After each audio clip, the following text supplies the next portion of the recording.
Bloomberg Audio Studios. Podcasts, radio, news. Back to the main stage. Our Lucas Shaw up there on the stage with the CEO of the American division of HYBE. We're talking about Scooter Braun. Let's listen in. A lot has happened with you in the last couple of years, and that's sort of where I want to start. Really? Yeah, just a little bit. Because there's been a lot of coverage of, okay, all your clients are firing you. Yeah. We won't touch your personal life, but I know a bunch has happened there. You sold your company. Yeah. You haven't said a ton about it, and I'm curious, what is your take? Did a bunch of your clients fire you in the span of a couple of months, or what happened with all Ariana? 43 fired me on the exact same day? Yeah, no. What happened with Ariana, with Justin, with... Listen, I actually, a year after it happened, for contractual reasons, I wasn't allowed to say certain things. But I wrote something called 23 Years. I posted on social media. It was my own words. And I kind of explained why I made a decision to not manage musicians after 23 years. And that had actually happened about a year earlier. But, you know, we're running a big company and there's things that we needed to handle, so I didn't feel like it was the right time. And simply, 23 years of my life, from 19 years old to into my 40s, I only knew being a music manager.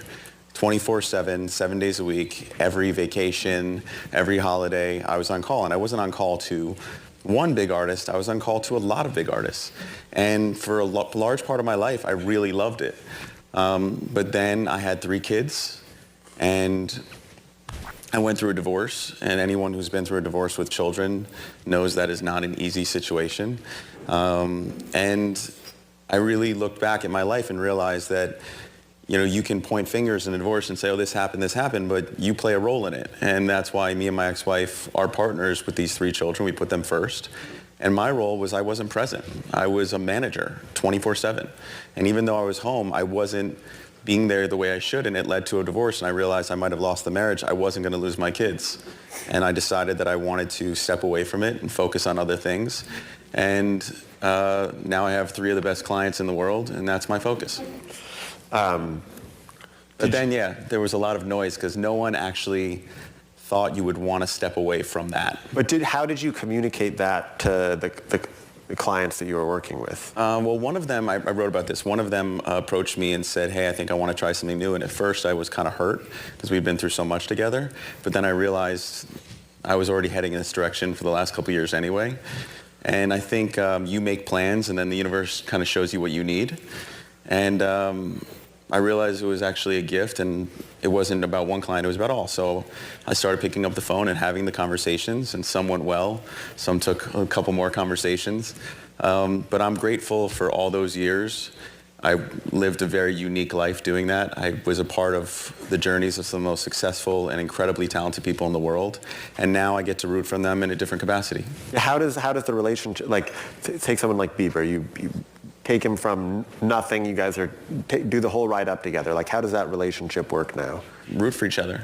I mean, you get to a point where you just say, we built this legacy alongside each other, and now he's a father, he has an opportunity to continue doing, you know, the things he loves to do, and I'm going to be rooting for him for the rest of his career. So HYBE bought your company about 3 years ago. We had we had Bang here last year. A lot of people, I think, thought you would have left by now. Yeah. So did our chairman. Why have you stuck around? And I guess, what are you doing now if you are not managing artists? Well, a couple things. One, when Chairman Bang and I met, he's the chairman of HYBE, and he's a very unique individual. This is someone who was one of the biggest music producers in all of Asia. And at the height of his career in Asia, he came to the United States to have meetings with A&Rs and presidents of labels here to discuss his ideas. And one of these meetings, they had him wait in the lobby for 3 hours and then told him, I'm sorry, we have another meeting, and canceled on him. And instead of having an ego or getting upset, he goes, you know what, I'm going to go back home and I'm going to build this industry myself, so that when I come back here, I don't need to ask for these meetings. And if you look at the groups, including BTS, that he was able to create and produce and develop and continually do so, he's actually brilliant. And I had admired his work for some time. He knew about the stuff I had done.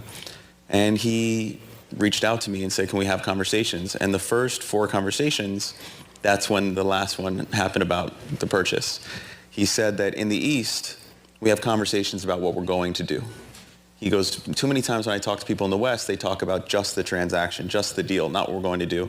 He goes, all four conversations we've had, we've talked about culture, we've talked about philosophy, we've talked about meditation, we've talked about music, we've talked about family. He goes, I want to do this with you, and no matter what we find, we'll go through it together. We signed up, and we did a 5-year deal. And the reason I'm still here, because you're right, and those deals usually vest out at a certain point, and my deal was pretty much up front. I gave my word, and I really enjoy him. I think he's a visionary, and I think your word should mean more than just the deal that you do on paper. And I told him I'd be there for 5 years, and I'm going to do that. And the exciting part is we've developed such a relationship that now we're talking about extending that and being there longer, and I'm looking forward to it. And is that being focused, like, are you, because you're the CEO of HYBE America, right? Mm-hmm. How much of your time are you spending on taking big Korean acts and bringing them here, or bringing them around the world? And how much of it are you spending on developing acts here that have nothing to do with Korea? It's about 50-50. And also, if you look at our strategy, we purchased QC, which is, the biggest independent hip hop label in the country. We had Big Machine from Ithaca when we brought it over. So we're going to, go out and find other companies that make sense for us and other assets that make sense. We also launched HYBE 2.0, which allows us to create a distribution system for independent labels because of our distribution deal with Universal, a 10-year deal that puts us in a unique position. And then, you look at Weverse, which is our large platform for fan engagement, for superfans, which is the biggest in the world and the biggest in Asia. A lot of people don't realize this, but 30% of our revenue is actually from North America. So, now we've introduced Ariana Grande to that platform. We introduced Kid Laroi this week. You're starting to see a lot of, acts from the West joining, and it makes sense because you see acts from the East coming here and they're selling out arenas day one, and everyone's asking why, and it's because of that opportunity to talk directly to the fans on Weverse. Right.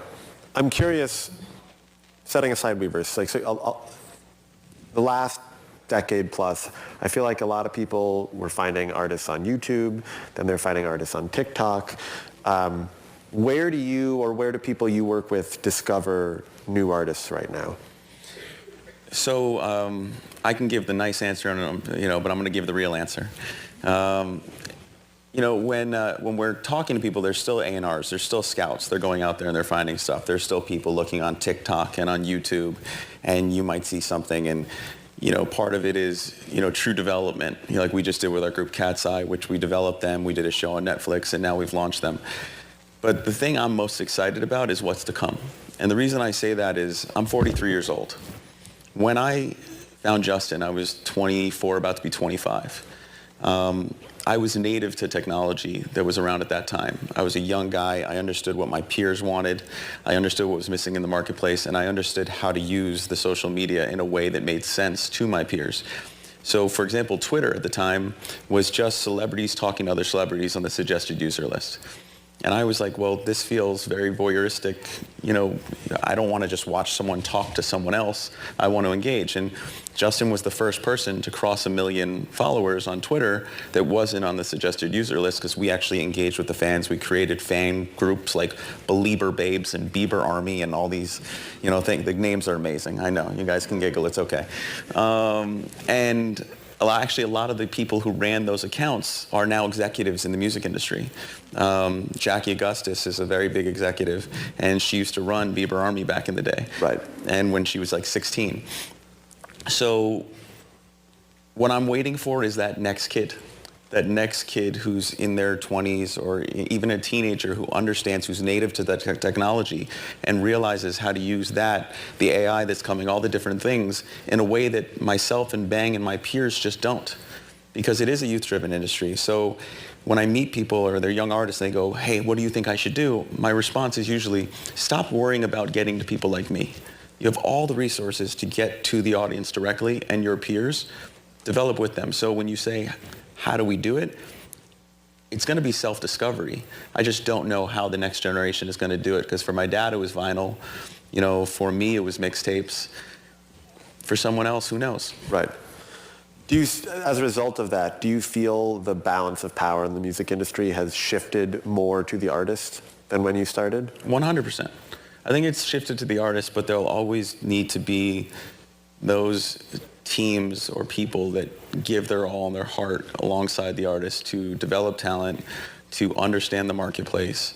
And, you know, that's what's exciting, because it kind of like where I am in my life, I've never been so uncertain about what's going to happen in my life in the next 5 years, but I've never felt so at ease with being uncertain. And I think the industry is in a very similar place. Right. Well, I would imagine a lot of money helps with that.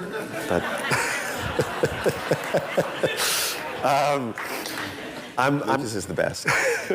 I'm curious, if you were starting a new company today, management, whatever, I know you don't want to manage anymore, who is an artist out there, like, if you could just pick one and I'm going to build around you, who would you pick? I don't know, because I haven't really been in that space of, like, you know, finding the next one. Well, but it doesn't have to be the next one. It can be a huge star now. Like, who is someone now where you look at them and they're already a star and you feel like their earnings over the next 20, 30 years, or their potential of where they could go with their career is something that you want to be involved with? I'm going to give you the soundbite you're looking for, because I just can't help myself. And the PR team's going to be like, what?